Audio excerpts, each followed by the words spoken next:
శ్రీ గురువే నమః. ఓం సర్వమంగళాయ నమః. ఈరోజు టాలీ క్లాస్లో గత వీడియోలో బ్రీఫ్గా పెట్టాను.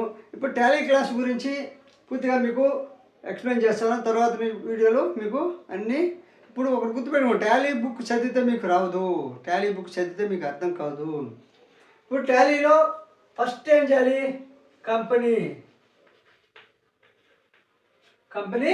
క్రియేషన్. కంపెనీ క్రియేషన్ తర్వాత ఏం చేయాలి? Ledger creation. సెకండ్ లెడ్జర్, తర్వాత లెడ్జర్ క్రియేషన్ చేయాలి. కంపెనీ క్రియేషను తర్వాత లెడ్జర్ క్రియేషన్.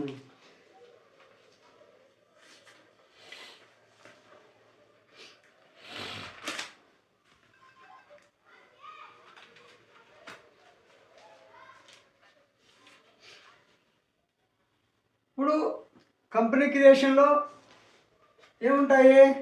కంపెనీ క్రియేషన్లో సెలక్షన్ ఉంటుంది, మోడిఫై ఉంటుంది, డిలీట్ ఉంటుంది. అంటే 3 ఆప్షన్లు ఉంటాయి. కంపెనీ క్రియేషను, కంపెనీని సెలక్షన్ చేయడము, డిలీట్ చేయడం. లెడ్జర్ క్రియేషన్లో కూడా సేమ్ ఉంటాయి. ఓచరింగు, 3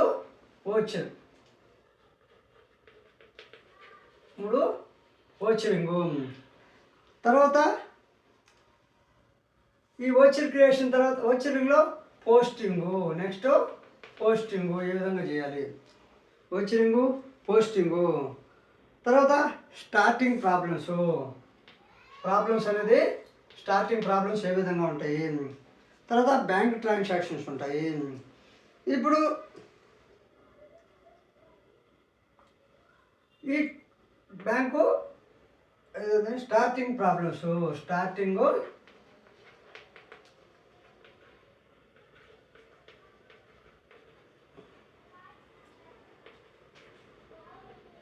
స్టార్టింగ్ ప్రాబ్లమ్స్. నెక్స్ట్ వచ్చేసి బ్యాంక్ ట్రాన్సాక్షన్స్.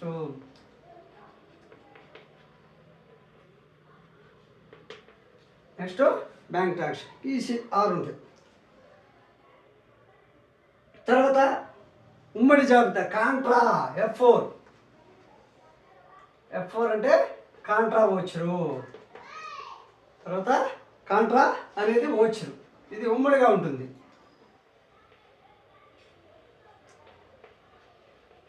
కాంట్రా వచ్చరు F4 అనేది కాంట్రా వచ్చరు. ఈ కాంట్రా వచ్చర్ అనేటువంటిది విత్డ్రా చేయడానికి, డిపాజిట్ చేయడానికి. Withdraw and deposit. విత్డ్రా చేయడానికి, డిపాజిట్ అంటే జమ చేయడానికి, డ్రా చేయడానికి. తర్వాత దీంట్లో చెక్స్ ఉంటాయి.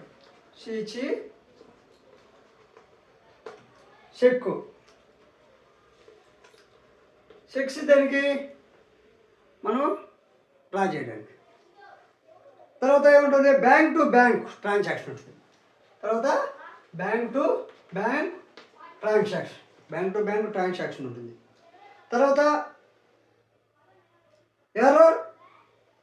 ఎర్రర్ రెక్టిఫికేషన్ చేసుకోవాలి.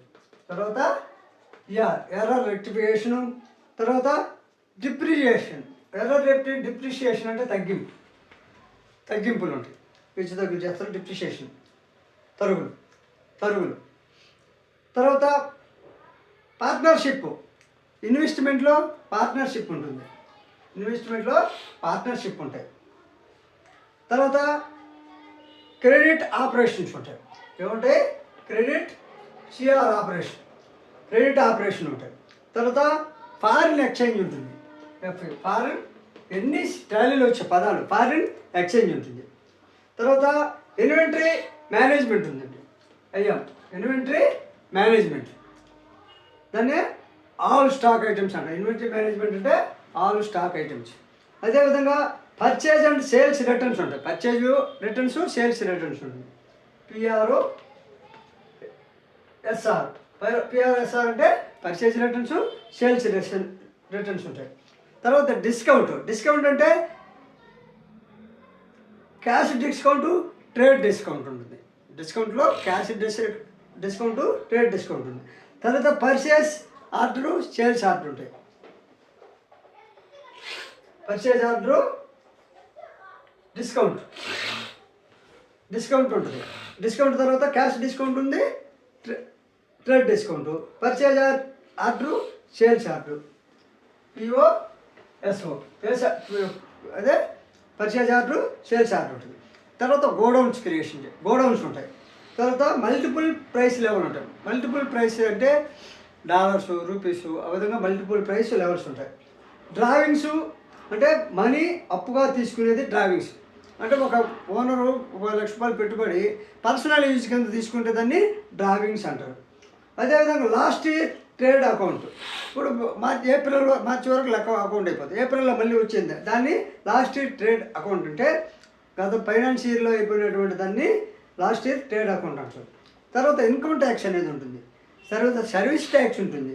ఇన్కమ్ ట్యాక్స్ అంటే ఏంది, మనకు వచ్చే ఆ ప్రాఫిట్ని పన్ను కట్టారు. సర్వీస్ ట్యాక్స్ అంటే ఏంది, మన వస్తువు ప్రొడ్యూస్ చేసినప్పుడు లేదా మనం సేవ చేసినందుకు ఆ సేవకు ఎంత ప్రతిబంధం మించితే మనం ట్యాక్స్ బెనిఫిట్ ఎంత ఉంటుంది, అది మించితే సర్వీస్ ట్యాక్స్ ఉంటుంది. సర్వీస్ ట్యాక్స్ అనేది సేవకు సంబంధించి, ఇన్కమ్ ట్యాక్స్ ఇన్కమ్ సంబంధించి. సేల్స్ ట్యాక్స్ అనేది అమ్మినప్పుడు వస్తువు సేల్స్ చేసినప్పుడు అమ్మేది, ఒక వస్తువుని సేల్స్ చేసినప్పుడు కట్టేది సేల్స్ ట్యాక్స్. తర్వాత వ్యాట్ ట్యాక్స్ ఉంటుంది. ఇప్పుడు వ్యాట్కి జిఎస్టీ వచ్చింది, వ్యాట్ ట్యాక్స్ ఉంటుంది. తర్వాత జిఎస్టీ వస్తుంది. సిఎస్టీ అంటే సెంట్రల్ సేల్స్ ట్యాక్స్ ఉంటుంది. Central sales tax, VAT tax, value added tax అంటారు, వాల్యూ ట్యాక్స్. తర్వాత TDS, tax deduction at source ఉంటుంది. టీడీఎస్ అంటే ట్యాక్స్ డిడక్షన్ అట్ సోర్స్ ఉంటుంది. అదేవిధంగా టీసీఎస్ అంటే tax collected source, tax collected at source. తర్వాత excise duty ఉంటుంది. తర్వాత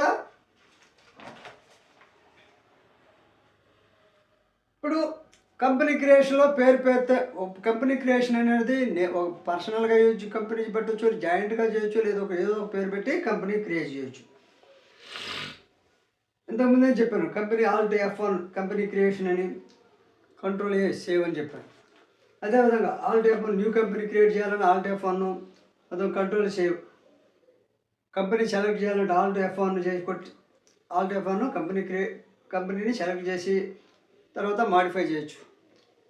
F1 వచ్చేసి సెలెక్టెడ్ కంపెనీ, తర్వాత సెలెక్టెడ్ కంపెనీ అయిన తర్వాత మాడిఫై చేయొచ్చు, డిలీట్ చేయొచ్చు కంపెనీ వద్దనుకున్నప్పుడు.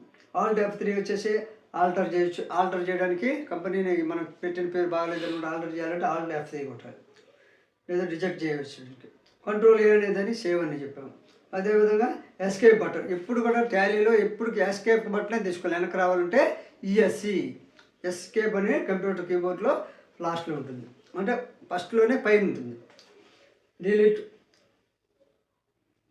ఎస్కేప్ బటన్ కొడితే డిలీట్, సెలెక్ట్, ఆల్టర్, డిలీట్ అన్నీ వస్తాయి. తర్వాత ఆల్ట్ D కొడితే మొత్తం డిలీట్ అయిపోతుంది. తర్వాత లెడ్జర్ నేము, లెడ్జర్ గ్రూపు అంటే పోస్టింగ్ చేసేటప్పుడు mister Rajesh started a new business with 2 lakhs. Miss Ramya started new business 5 lakhs. గతంలో చెప్పే ఈ video. Mister Rajesh account ledger name వచ్చి మిస్టర్ రాజేష్, గ్రూప్ వచ్చేసి capital. Miss Ramya ledger name, group వచ్చేసి capital account, names, company names, industries names, private limited ఏదైనా capital అకౌంట్లోకి వస్తాయి. Capital అకౌంట్లో నేమ్స్ వస్తాయి, కంపెనీ నేమ్స్ వస్తాయి, ఇండస్ట్రీ నేమ్స్ వస్తాయి, ఇండస్ట్రీ నేమ్స్ వస్తాయి, ప్రైవేట్ లిమిటెడ్ కంపెనీలు వస్తాయి, అన్ని క్యాపిటల్ కింద వస్తాయి. ఇంకోటి mister Suresh and mister Ganesh అనేటువంటి started new business with 5 lakhs. దీనిలో కూడా మిస్టర్ సురేష్ లెడ్జర్ నేమ్ వచ్చేసి మిస్టర్ సురేష్, గ్రూప్ వచ్చేసి క్యాపిటల్, అంటే ఇన్వెస్ట్ చేశారు కాబట్టి క్యాపిటల్ కిందకు వస్తుంది. మిస్టర్ గణేష్ అనేటువంటిది ledger name, mister capital account అనేది అంటే ledger name, group, capital account. అదేవిధంగా పేమెంట్ వచ్చినట్టే FI అవుతుంది. FI furniture purchase, computer purchase, land పర్చేజీ, ఇవన్నీ కూడా ఫిక్స్డ్ ఎక్స్పెన్సెస్. ఫిక్స్ అంటే ఫర్నిచర్ పర్చేజ్ కానీ, కంప్యూటర్ పర్చేజ్ కానీ, ల్యాండ్ పర్చేజ్ అనేవి ఫిక్స్డ్ అసెట్స్లో వస్తాయి. ఫిక్స్డ్ అసెట్స్ అనేది గ్రూప్. అదేవిధంగా వేజెస్ పెయిడ్, కూలీ ఎక్స్ప్రెసెస్, హమాలి కూలీ ఉంటారు కదా, కూలీలు, ఇవన్నీ డైరెక్ట్ ఎక్స్పెన్సెస్. అదేవిధంగా rent paid, power bill paid, net bill paid, ఇవన్నీ కూడా ఇండైరెక్ట్ ఎక్స్పెన్సెస్. అదేవిధంగా ఫ్యాక్టరీ రెంట్ పెయిడ్, ఫో phone bill, factory phone bill, factory current bill, ఇవన్నీ కూడా direct expenses. Factory rent paid అనేది డైరెక్ట్ ఎక్స్పెన్సెస్. అదేవిధంగా ఫ్యాక్టరీ యొక్క ఇంట్రెస్ట్ రిసీవ్డ్, కూలీ received, wages received, factory rent received, ఇవన్నీ కూడా డైరెక్ట్ ఇన్కమ్స్. అదే డైరెక్ట్ ఇన్కమ్స్ కింద ఏమొస్తాయంటే ఫ్యాక్టరీ ఇంట్రెస్ట్ రిసీవ్డ్, కూలీ రిసీవ్డ్, వేజెస్